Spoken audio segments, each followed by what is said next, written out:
ठाणे जिल्ह्याचं दैवत धर्मवीर आनंद दिघे साहेब आणि मला वाटतं या ठाणे जिल्ह्यातल्या प्रत्येक शिवसैनिकाला दिघे साहेब काय होते हे सर्वांना माहिती आहे, तुमच्या पत्रकारांना सुद्धा माहिती आहे। ज्या दिघे साहेबांनी आज जी काही गद्दारी झालेली आहे त्या गद्दारीला कधीच थारा दिला नसता आणि त्यांनी जो पिक्चर काढला त्यामध्ये तर गद्दारांना क्षमा नाही हे त्यांचं वाक्य होतं। आणि आज जे काही गद्दार मोकाट सुटलेले आहेत आणि दिशाभूल ठाणेकरांना असेल महाराष्ट्रातील जनतेला दिशाभूल करण्याचं काम ही मंडळी करतायत।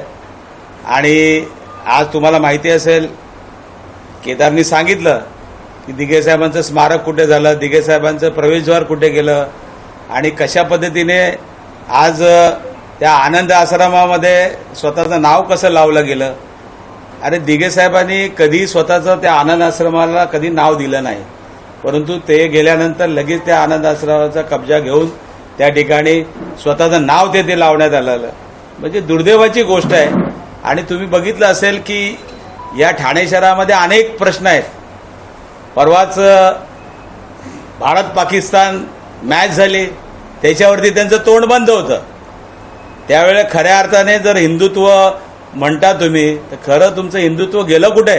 त्यावेळेला तुम्ही विरोध करायला पाहिजे होतात की आज ही पाकिस्तानची मॅच झाली कशी, पहलगाववरले झालेला हल्ला आणि त्या निष्पाप हे जे गेलेले बळी, आज महिलांचं कुंकू त्या ठिकाणी पुसलं गेलेलं असताना सुद्धा, आणि ते आपल्या जिल्ह्यातल्या आज ते जे 4 लोक जे गेले, 4 महिला आज त्यांचं कुंकू पुसलं गेलं, ते आमच्या डोंबिवलीतल्या ही सर्व मंडळी होती आणि त्यांच्या जखमेवरती मीठ पुसण्याचं काम त्या ठिकाणी केले। त्या गोष्टीला आज जवळजवळ मला वाटतं 146 दिवस झाले। आणि असं असताना आज तुम्ही बघितलं असेल त्या ठिकाणी भारत पाकिस्तान आता सोमवारी सुद्धा मॅच होत आहे। हिंमत असेल तर थांबवा जरा, लोकांच्या भावनेचा आदर करा। आज तुम्ही ठाणे शहराची जी काय परिस्थिती निर्माण झाली, ज्या ठाणे महापालिकेच्या निवडणुका होऊ येत आहेत आता, त्या निवडणुकीमध्ये तुम्ही बघितलं असेल कशा पद्धतीने आज ठाणे महापालिकेची अवस्था झालेली आहे। आज 40 कोटी रुपये त्या ठिकाणी ठाणे महापालिकेचा शिल्लक आहेत, त्यातले 13 कोटी आज पाणी खात्याचे त्या ठिकाणी द्यायचे आहेत, BMCचे पैसे द्यायचे आहेत, त्यानंतर तुमचे MSRDCचे पैसे द्यायचे आहेत, आज तुम्ही MIDCचे पैसे द्यायचे आहेत। आणि असं असताना सुद्धा आज या ठाणे महापालिका एवढी डबघाईला झालेली आहे आणि त्याला सर्वस्वी जबाबदार ही मंडळी आहेत। आज तुम्ही बघितले असेल ठाण्यामध्ये वाहतूक कोंडी होते आणि लोक रस्त्यावर येत आहेत। तुम्ही 3-3 वेळा मंत्री म्हणून त्या ठिकाणी सांगताय की या ठिकाणी GR काढलाय, आज सुद्धा या ठाणे शहरामध्ये मोठमोठे कंटेनर त्या ठिकाणी येत आहेत। म्हणजे तुमचं कोण ऐकत नाही, ही परिस्थिती आज सबंध ठाणेल्या महाराष्ट्रातल्या लोकांना दिसतंय। आणि म्हणून आज या गोष्टी ठाणे जिल्ह्याचं आमचं दैवत धर्मवीर आनंद दिघे साहेब आहेत, आमचे गुरुवर्य आहेत। आणि तुम्ही बघितलं असेल हिंदू हृदय सम्राट शिवसेना प्रमुख बाळासाहेब ठाकरे हे सुद्धा आमचं दैवत आहे। आणि असं असताना आज कशा पद्धतीने त्यांचा त्या ठिकाणी अवमान केला जातो आणि कशा पद्धतीने धचमा करण्याचा प्रयत्न ही मंडळी करतायत। त्यामुळे आज ही जनता ओळखून आहे आणि जनता नक्कीच या निवडणुकीत त्यांना त्यांचा धडा शिकवतील। तरी साहेब निवडणुका आल्या म्हणून यांना दिघे साहेब आठवलेत असं वाटतं? नक्कीच, म्हणजे खरोखर आता म्हणजे आजच्या गोष्टीवरनं आता खरोखर निवडणुका जानेवारी महिन्यात लागतील असं नक्कीच ह्याच्यावरती शिक्कामोर्तब या लोकांनी केलेलं आहे। दर निवडणुकीला दिघे साहेबांचा विषय काढायचा आणि वेगवेगळ्या दिशाभूल करायचं त्या ठिकाणी। आणि त्या आज तुम्ही बघितलं असेल की कशा पद्धतीने या ठाणे जिल्ह्याच्या दैवताचं कशा पद्धतीने तुम्ही आज त्यांचं स्मारक होऊ शकत नाही।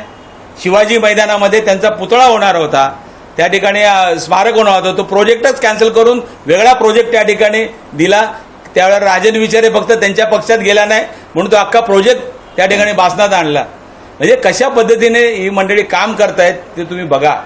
आज या ठाण्यातल्या जनतेचे अनेक प्रश्न आहेत तिकडे, परंतु आज ते जनतेचे प्रश्न सोडवायचे राहिले बाजूला, परंतु ते आता इलेक्शनच्या मुद्द्यावरती त्यांना दिघे साहेब आता आठवलेले आहेत। प्रत्येक निवडणुकीत दिघे साहेबांच्या नावाने राजकारण केलं जातं, तसंच यावेळी सुद्धा त्यांच्याकडून असा प्रयत्न सुरू आहे. ठाणेकरांना भावनिक केलं जातं दिघे साहेबांनी, कारण ठाणेकरांचं एक श्रद्धास्थान म्हणून दिघे साहेबांकडे बघितलं जातं, त्यामुळे भावनिक करण्याचा प्रयत्न केला जातो.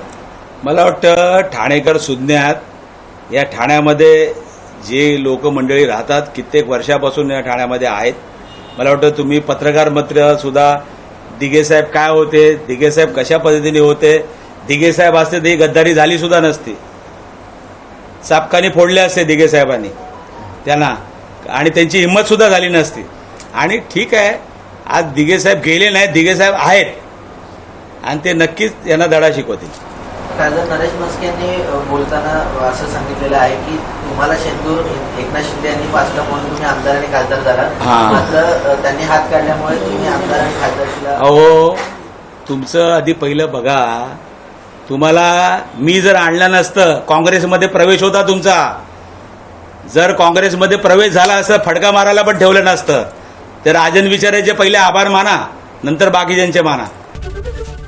एबीपी माझा, उघडा डोळे बघा नीट.